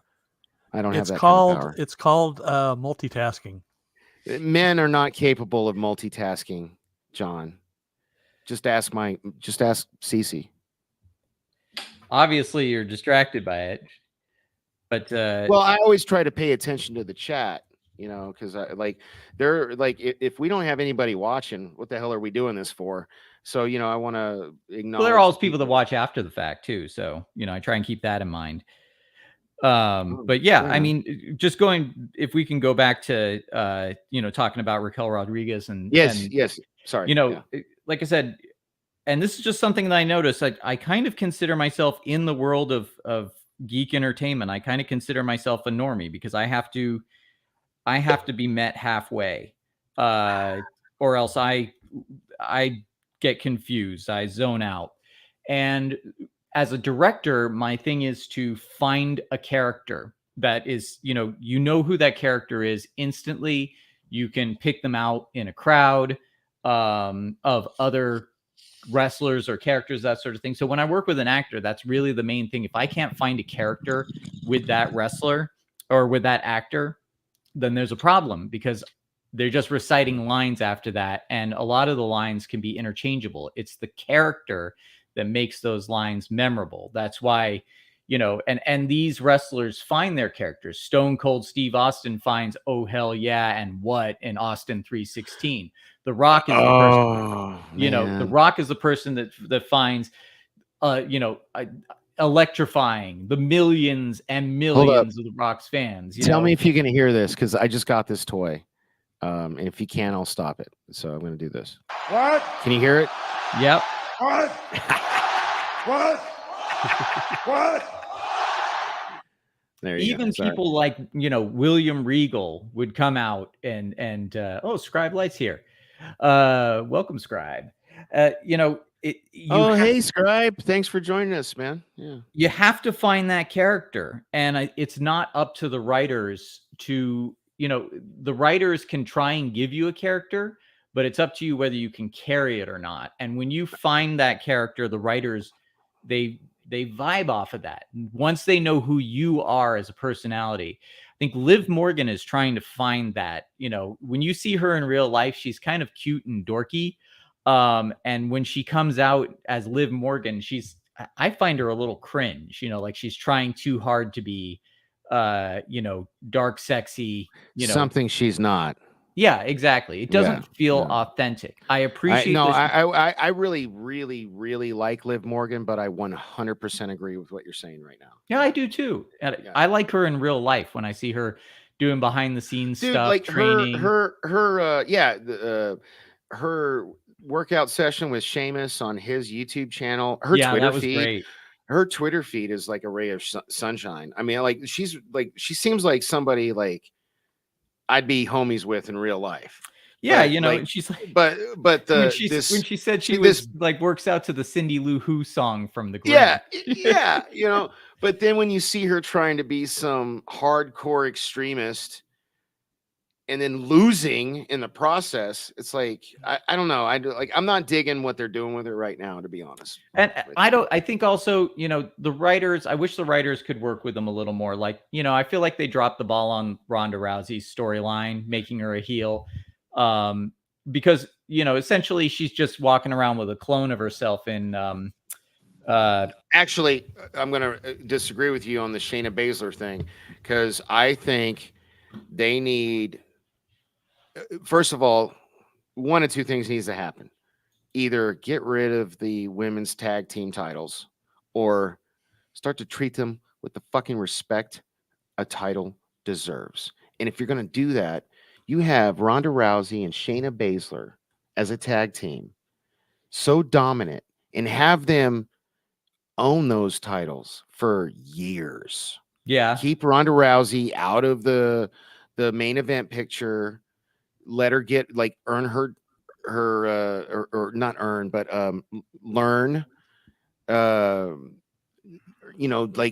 all the shit. Like, we know the bitch knows how to fight. Yeah, she's the drizzling shits on the mic. But if you put her in a tag team and let her dominate there, she can still, she's a champion. She's got the accolades, but you give her the time she needs to, cultivate or perfect her mic skills. You know what I mean? What do you think, dude? I think that's the best route for her. Well, again, it's not just mic skills. It's just presence. It's like, again, well, what do you mean by that? Because I think she's got a good presence, but when she opens her mouth, she sounds like a fucking idiot. Well, that's how it hits me anyway. Mic skills is that, but it's just just how you fill up that space in the ring. Again, I hate that I sound like an old guy, thinking about the good old days, but it's like The Rock used to pace in the ring. He used to, shoot other people looks. Yeah, Stone Cold would come out, same thing. It's like Give me a whether- hell yeah. whether it be whether it be what he said or how he just occupied that ring, how he moved on the inside of and outside, like there's no wasted movement. These guys just kind of come out there. A lot of them just come out there and stand there, Dude, I gotta, okay. Fuck. You know what? I don't even care because I'm going to find this Ricky Starks promo I'm telling you about, and I want to show it to you and get your live reaction. So I'll be back. You keep talking. I'm sorry. Okay. Yeah, it's just me. Oh, John's here. Hey, John. Or is he? Yeah, I mean, the thing is that, again, some of these people have great potential. I think they just need somebody to work with them. And Vince McMahon was that person for a while, but even near the end, he didn't seem to know what to do with a lot of these people like he did in the past. And I think I don't know, maybe he was resting on his laurels, or maybe the times changed and he didn't quite know how to react to it. I think he put a lot of energy into Austin Theory, and as a heel, he probably works the best. And I'll just keep going back to people like Sami Zayn or Riddle. The Riddle and Randy Orton duo, that was lightning in a bottle, and it was a shame to see Randy Orton go away because they've tried to recreate it with him and Elias and just didn't work. And I think Riddle kind of noped out. I see him on his Instagram saying, "Hey, I'm learning to say no to people, and not everyone likes it, but I'm happier." It's like, well, he's also going through some rehab issues. But so let me ask you this: if you're not familiar with AEW, are you familiar with MJF? Because he's doing some of the best heel work ever.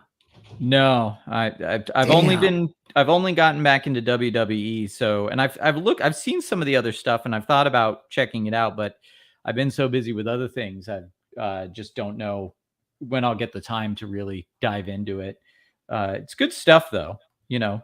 As a storyteller, I really appreciate the world of wrestling. What I don't appreciate are the people who are trying to make wrestling more real. Okay. All right. So here. All right. I think I might be wrong. I think this is promo. I don't give a fuck if we get copyright claimed at this point. I want to get, this is Ricky Starks, and he's facing off with MJF. So MJF is currently the best heel in all of. See the one with the scarf? Yes. Yeah. Of course. So I skipped all of his promo. This, the fucking video is 9 minutes. I really want to introduce you to Ricky Starks because I think he's the future. So hold up. Here it is. I should have expected a fifth-rate Roddy Piper.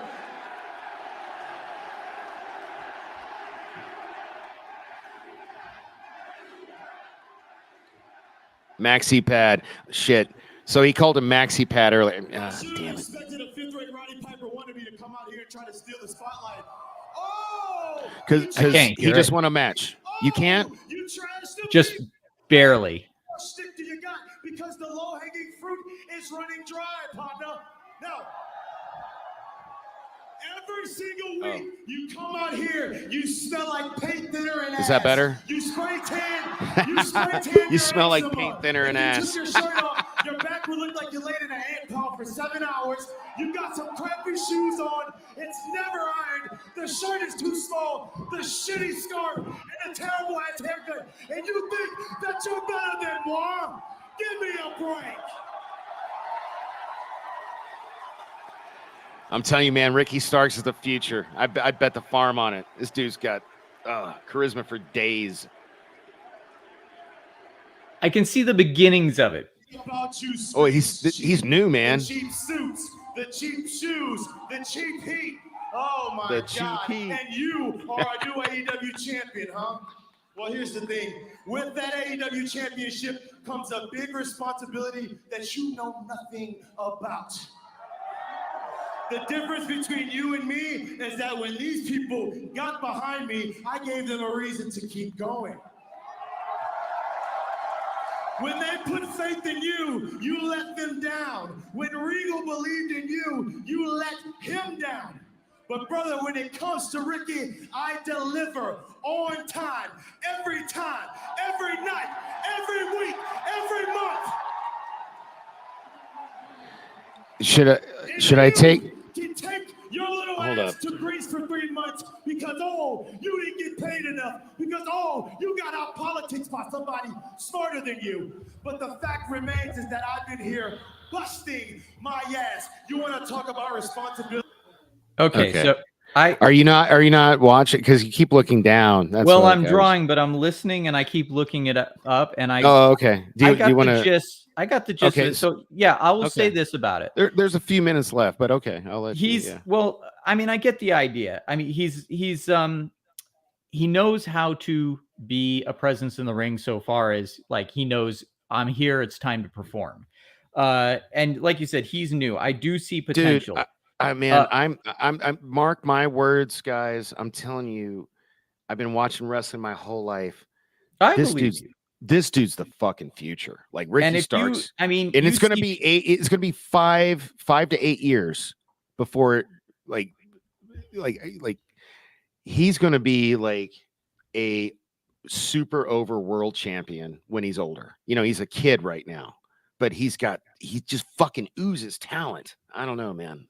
it's going to be, it's interesting because you see people like The Rock who, when they first started, like you see the potential, it's not quite there yet. Then you get people like, I mean, The Undertaker had been doing it for years before he was The Undertaker. But, I remember seeing The Undertaker come out like on the day and just being like, whoa.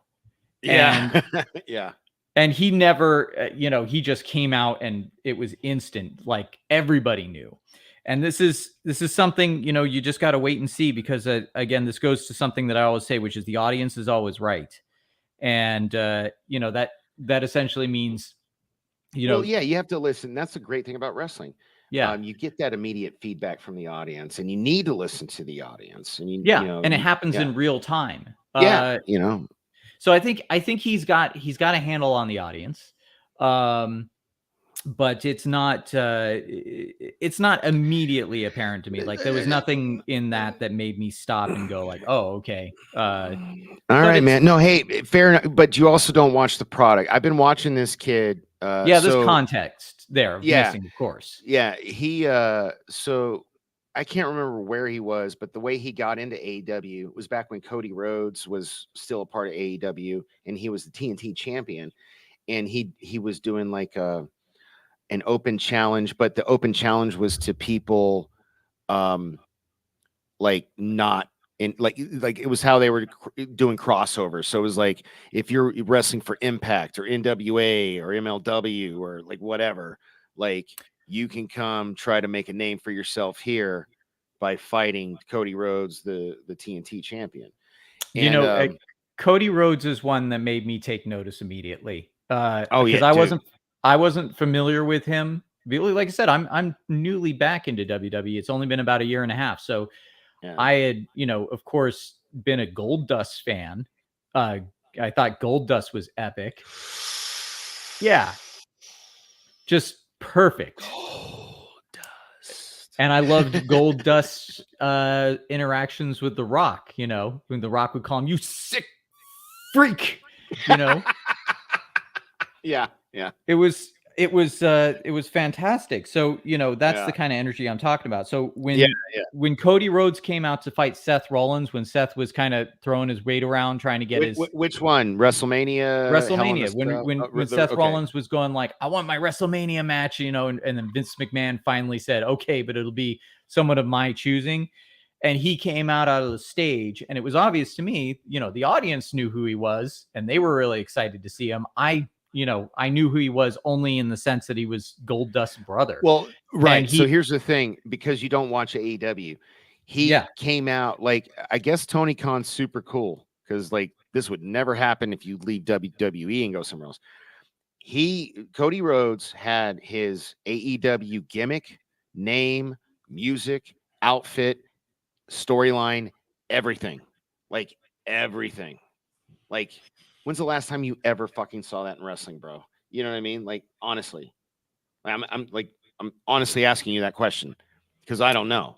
Like, when somebody goes from one promotion to another, okay, maybe Hulk Hogan when he jumped ship to WCW. I guess that's the only other one.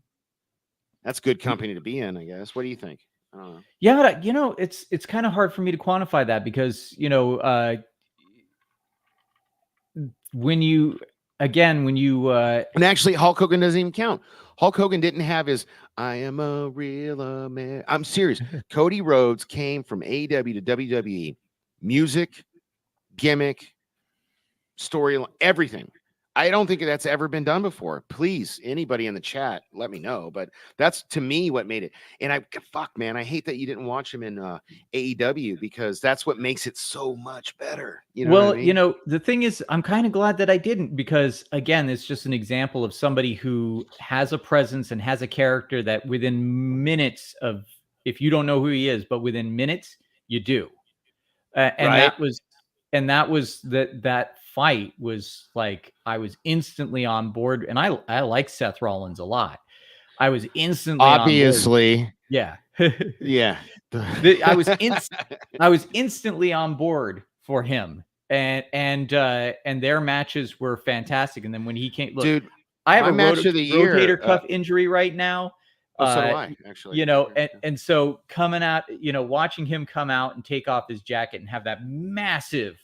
So me and so on we did I think it was the Christmas episode, might have been the New Year's, one of the two episodes. We did our best of 2022, you know, like best matches, pay-per-views, you know, rookies, whatever. And me and Joe, our match of the year was that Cody Rhodes Hell in a Cell match with Seth Rollins. That was like, holy shit. That's like a match. That's a once in a lifetime. Like, that dude's crazy. Who the fuck does what he did? You know what I mean? Like, seriously. There were two stories going on. There was the WWE story, and then there was the real story of someone who's like, I'm going to do this. And you knew Seth Rollins, who, you know, probably in real life, they're choreographing that match and planning it. You know, that prick wore polka dots. Oh my God. That was like, he's such a good heel. Yeah, he is. But not only that, but just, you know, going like, okay, Cody, you're all in for this match with this huge injury, and I'm all in for, you know, being the heel that takes advantage of that injury. That shit still had to hurt, man. He was digging that kendo stick into it, and like, I've seen the interviews. Like, you know, essentially, he went into that match with the doctor telling him like, this injury is so bad, there's no way it can't make it worse. Yeah, that's the only reason they let him wrestle. Yeah, it's like, you can't hurt this anymore. Yeah, so, it's like. But he, you know, there are times where he hits, you know, he lands, and I've seen the interviews. He's like, yeah, I see that where I land there. It's like, I was going to throw up. Oh, dude, that was in SmackDown. He said when he did the I forget what the name of it, but the stunner where he jumps off the ropes and does it's basically a stunner, or a diamond cutter, but it's off the ropes. Yeah. He said, he was like, oh my God, I thought I was going to puke. It hurt so much. Well, he also said, he's like, I can't rewatch that match. Yeah, no, he did. Yeah. He's like, he said he still hasn't watched it. So let's get, because we've got 15 minutes left, and you know, I want to get to the bloodline. Was there another thing to hit before that? Yeah. I'm so sorry. this is cool, man. I love talking to another wrestling fan. We're just like chopping it up. So, did I go? Tegan Knox defeated Xia Li in like a 2-minute match. Did I say that already or no? Yeah, that was kind of a filler match. You know, it was bullshit. It was terrible. The Banger Bros with their newly crowned Banger Bus, which is hilarious because I love them. just don't Google it. Anyway, they have a little backstage segment where they're basically like fucking testosterone fueled teenagers smacking each other in the chest and doing like, but Yeah, I love it.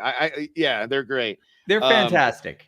Yeah. And then after that, we have an in-ring Bray Wyatt,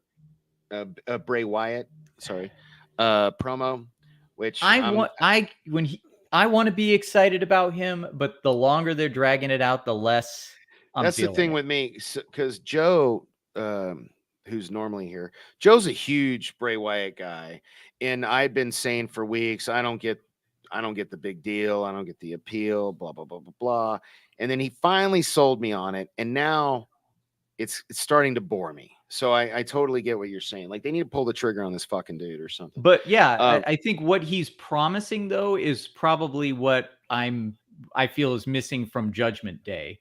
If they were to pull Judgment Day and Bray Wyatt together with Alexa Bliss and why do something? Why do you say that? Like feuding or merging?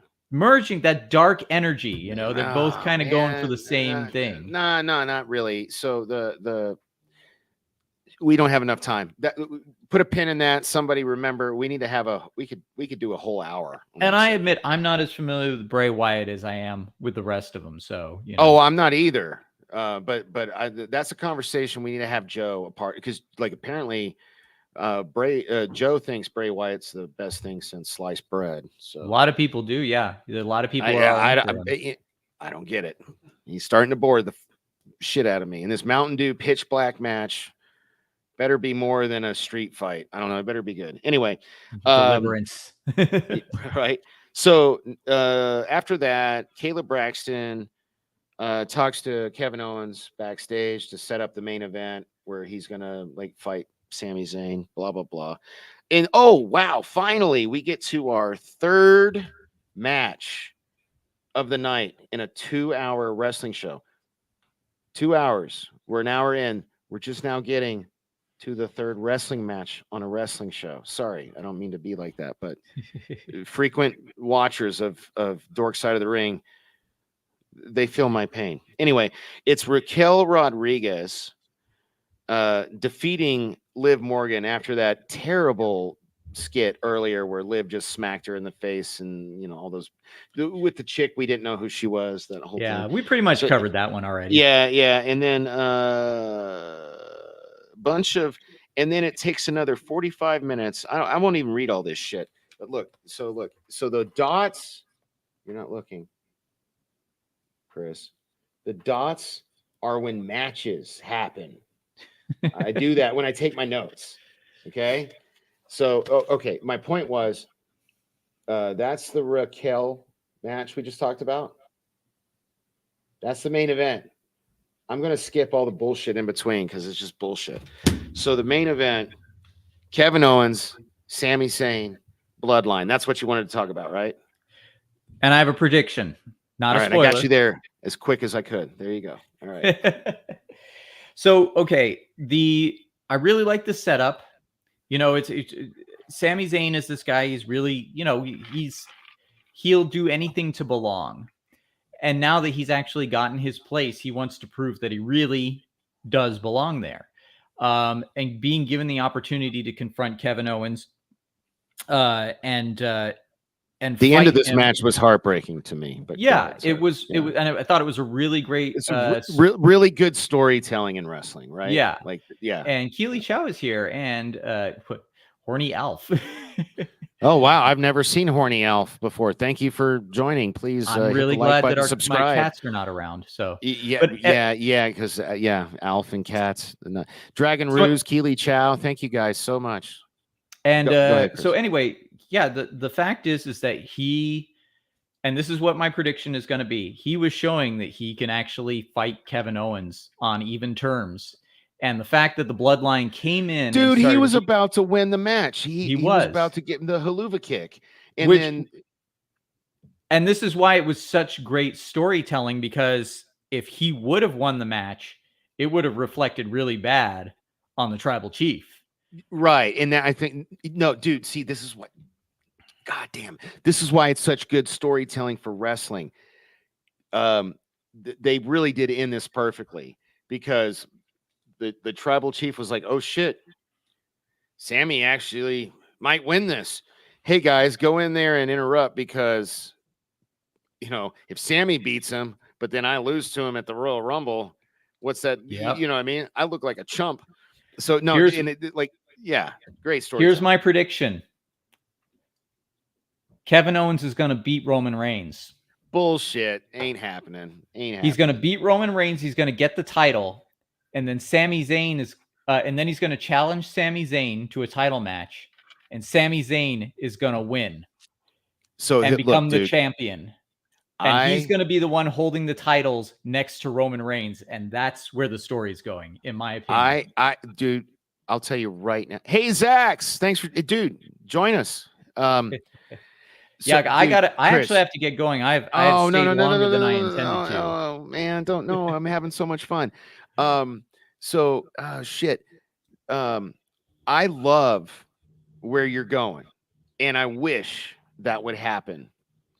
I'd be a better writer for WWE than the WWE writers, by the way. Yeah. No, fucking totally, 100%. Because what you just said was gold. But it's not going to happen. Here's what's going to happen. It's going to be the boring ass shit everybody knows. Yeah. And Roman Reigns is going to lose. I think they're going to do WrestleMania night 1. Roman Reigns is going to be fighting The Rock for the Universal title.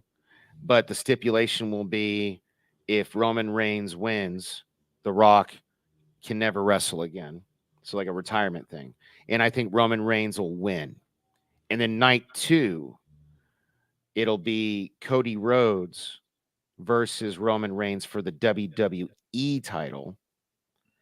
And Cody's going to win. So Cody will be the WWE champ. Roman will still be the Universal champ.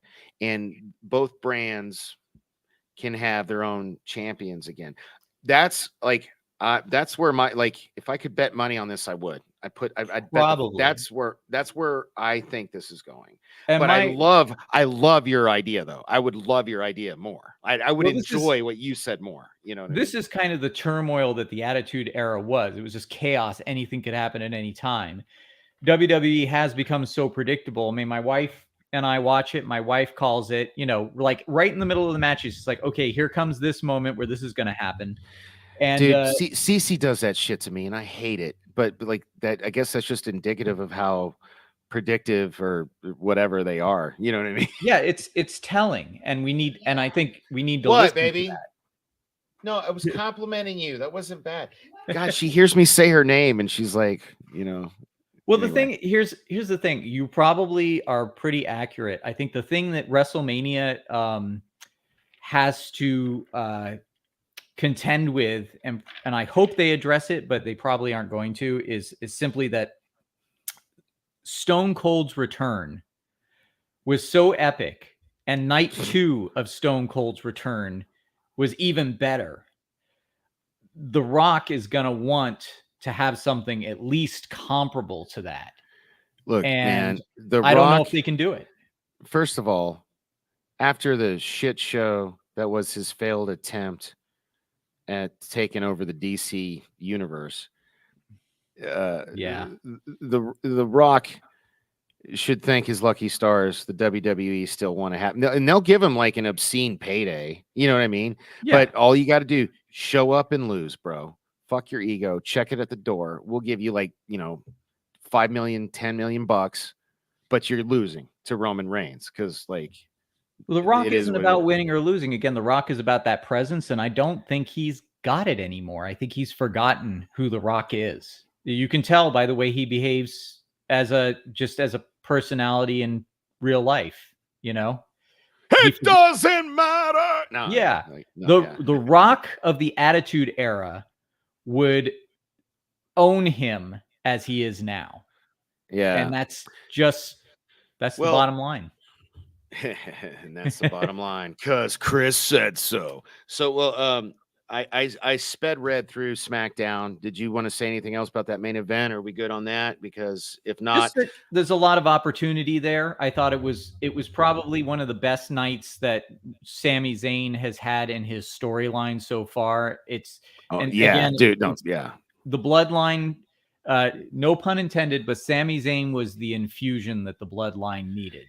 dude, And yeah, no, yeah. it, It was but- it was a master class in wrestling storytelling, in my opinion. Like and that, and I'm yeah. glad they're moving it along, and I hope they keep moving it along, because if they try and linger on it and milk it for more than it's worth, you'll have diminishing returns. So No, I do I hope. I see it happening pretty quick. I think that so the Kevin Owens Royal Rumble thing, and then after Royal Rumble's what, Elimination Chamber, and then WrestleMania. Is that right? I can never remember. I need them to tell me in their advertisements. I'm pretty sure that's what it is. So I think here's like, okay, let me do this. In my heart of hearts, kind of like the shit you were saying earlier, that I wish that was how it was going to go, but it's not. So it's my turn.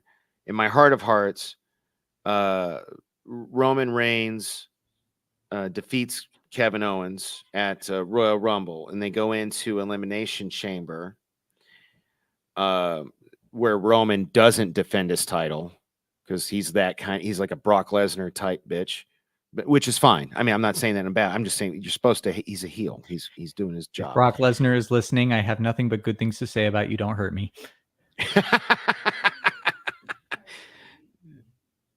Anyway, so what, baby? I'm in the middle of a show. Okay. Shit. Where was I? I'm so easily derailed. In your heart of hearts, you are easily derailed. I got to go in Yeah. a minute, so I'll let you say this, and then I'm going to log out. But, Well, and then we're at the end of the show. So in my heart of hearts, I would really love it if Sami Zayn wins the Elimination Chamber, and he has to face Roman Reigns for the title. that would and be then he- awesome. Yeah. And then he wins it. That, to me, that's what I like. Like, look, I would not bet money on that, but that, like, in my heart of hearts, that would make me so happy. I would love that. What do you think, man? And then we'll wrap up.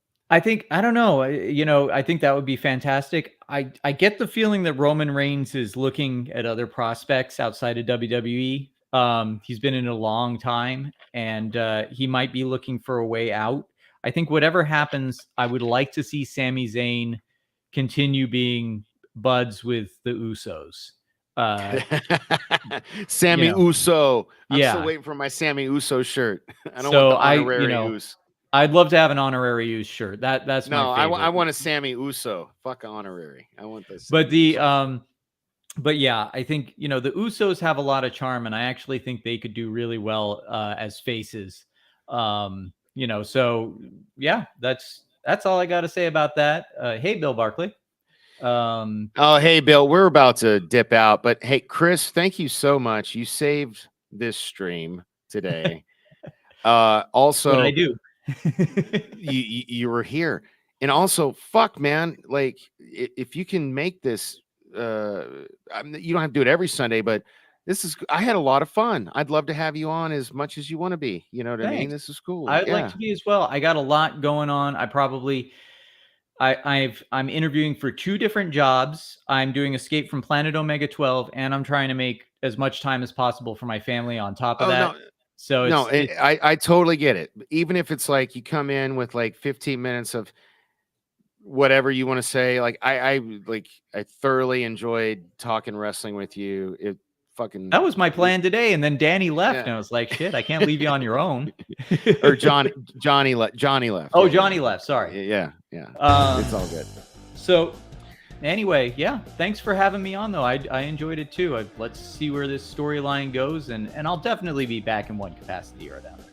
Right on, man. All right. Well, hey, everybody, thanks for checking out Pop Culture Mindfield's Dork Side of the Ring. And yes, Chris and I, we the ones. All right. John, you can hit the end credit.